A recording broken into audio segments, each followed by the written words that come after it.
Enchantments are extremely useful for upgrading your gear in Minecraft. However, there are certain enchantments that get a bit more attention and emphasis placed on them than really deserved. This doesn't necessarily mean that they are outright bad, it's just that they're a bit overrated, and today we're looking at 11 of the most overrated Minecraft enchantments. So first, let's start with an enchantment that many players, myself included, like to put on their armor, and that is Thorns 3. If you need a refresher, Thorns 3 automatically damages any mob or player that hits you without you having to actually retaliate yourself. This means you can kill almost any mob without even laying a finger on them. And although this enchantment is extremely useful, and I also love using it, it is a bit overrated. First of all, sometimes you don't really need the Thorns damage. If you're trying to transport a zombie villager, for example, it can actually be a liability because it'll be very easy to accidentally kill it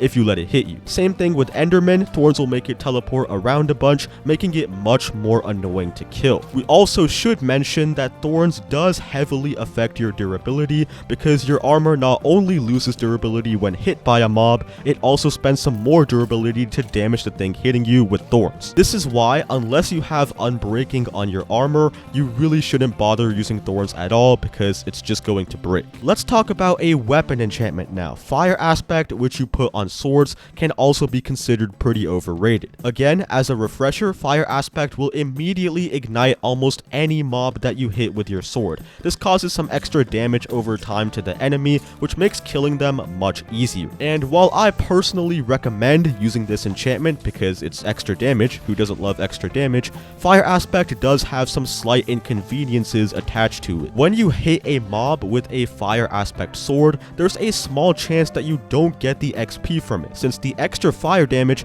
isn't actually counted as damage applied by the player. This can also affect looting sword drops. The looting enchantment might not have its effect if the fire is the one that gets the kill on the mob. Also, when a mob that's on fire hits the player, there's a chance that the player actually catches fire as well. This shouldn't be a huge problem most of the time, but it is definitely a bit annoying when it does happen. And on top of that, if you hit the mob at the same tick the fire burns it, that hit isn't counted, so this can make killing the mob harder if you don't time your hits right. So okay, maybe Fire Aspect isn't all sunshine and rainbows, but forget that. How can an enchantment that summons lightning on your enemies be overrated? Channeling for tridents is one of the most unique enchantments in the game. During a thunderstorm, if you throw a channeling trident, it can smite any mob or player that it hits as long as they're exposed to air, but surprisingly, this isn't even that helpful. It does look absolutely amazing, and it does do some extra damage too, which is nice, but the problem is that this only works when in a thunderstorm and when your enemy is exposed to the rain. It does not work outside of that. This makes it super situational since thunderstorms happen very infrequently, so 90% of the time you aren't even getting any benefit by having channeling on your trident. Of course, this does not mean channeling is bad at all. It's great for getting mob heads and achievements, but it is definitely hyped up way more than it should be. Another overrated enchantment, this time for the helmet, is Respiration. Respiration allows you to breathe for an extra 30 seconds underwater without losing air bubbles, and at first glance, this seems like an absolute no-brainer. I mean, drowning in Minecraft is super annoying, and Respiration almost completely prevents that, but honestly, Respiration isn't really that necessary, and getting it is kind of a waste of time. First of all, ask yourself this. Do you really go underwater that often? I mean, maybe if you're doing an underwater survival challenge or have an underwater base, but I'd say most survival players are spending their time out of water where respiration isn't really needed. On top of that, there are alternative ways to breathe underwater that don't require respiration. On Java Edition, you can literally use doors on the ocean floor to create an air pocket where you can breathe. And on Bedrock, magma blocks also have a similar effect. Standing on one while sneaking allows you to breathe underwater too. The thing about these methods is that they also allow for infinite breathing, while respiration only allows you to breathe for 45 seconds. So case in point, no real point in wasting your time and breath getting the respiration enchantment. Yeah, see what I did there? See what I did there? Okay, I'm sorry, I'll stop. But while respiration protects you from water, fire protection, of course, protects you from fire damage. Fire protection not only heavily decreases the damage you take from fire and lava, it also reduces the amount of time that you spend burning afterwards. This can be an absolute lifesaver, especially on trips to the Nether where you don't have water to help you out, but again, it is not an enchantment that you definitely need to have. First, fire protection is completely incompatible with the regular protection enchantment. Regular protection decreases your damage taken against fire as well, along with almost every other source of damage in the game. So if you put fire protection on a piece of armor, you're costing yourself extra protection from all other damage in the game. You might be okay with that, but it's just something to consider. And on top of that, it's not like fire protection prevents you from dying from fire at all. It just adds some extra time, whereas a fire resistance potion will actually make you immune to fire completely. So if you just carry a few fire resistance potions around in the Nether, there is pretty much zero need for the fire protection enchantment at all. Then this next enchantment is pretty new and also overrated for a whole bunch of different reasons.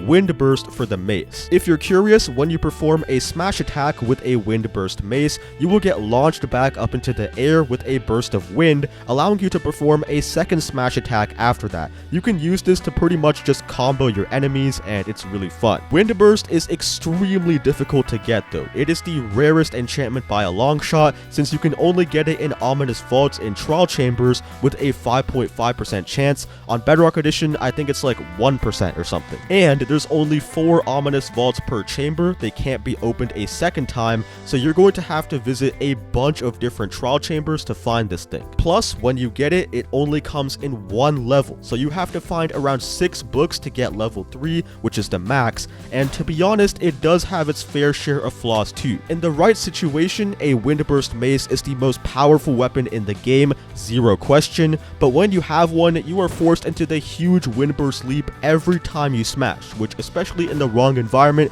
can just be more annoying than it is useful. Plus, it's actually dangerous, and you can die if you don't do it right, so it really isn't that beginner friendly either. Overall, it's still a really fun and OP enchantment. It's just not supremely worth it, especially considering how much you have to go through to get it. This next placement is probably going to anger some people, but that is mending when it's on a bow. Now, a mending versus infinity bow has been a debate since caveman times basically at this point, but I want to argue that mending on a bow just really isn't that necessary. First, what does mending do? Well, it allows you to repair the bow's durability just by collecting XP orbs. This makes it pretty much unbreakable, and it sounds like a must-have too. The only problem is that it's incompatible with the infinity enchantment, which allows you to fire infinite arrows from your bow as long as you have just one in your inventory. This is incredibly OP, saves you some inventory space and some time spent collecting arrows for your bow. And the reason I say mending is an overrated enchantment here is because as long as you got the Unbreaking 3 enchantment on your bow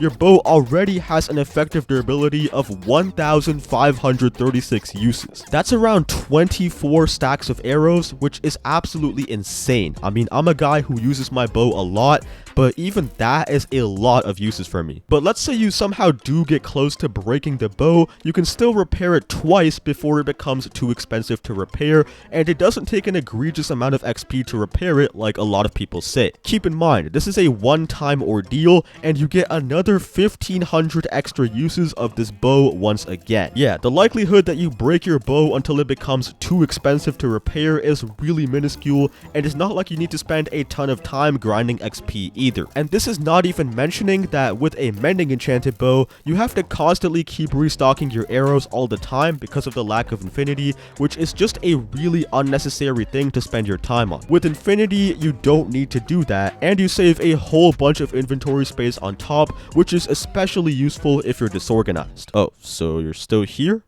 Okay, that's good. Thank you. Let's move on. The final enchantment we'll talk about is Frostwalker for your boots. Much like Much like channeling, this enchantment seems super cool on paper. It allows you to basically walk on water by freezing a temporary ice path for you. Water travel is now no longer a concern, well, if you're playing on Bedrock Edition, that is. On Minecraft Java Edition, unlike Bedrock, you can't sprint jump with Frostwalker, making it actually slower than just using a boat, which, keep in mind, is much cheaper and easier to implement. 5 planks versus having to make boots and then enchant them as well. Not to mention, sometimes you don't need the Frostwalker effect. Sometimes you genuinely want to go underwater, but you can't because of the ice, so you have to break it before you go. It's especially annoying when sometimes you fall and end up getting stuck under your own ice path as well. And the Frostwalker enchantment is incompatible with Depth Strider, which makes you travel faster underwater anyway, so it's basically like Frostwalker, doesn't really have the cool factor to it, but still much more useful overall. If you guys did enjoy this video, then please consider dropping a like and a sub, and as always, I will see you in the next one. Goodbye.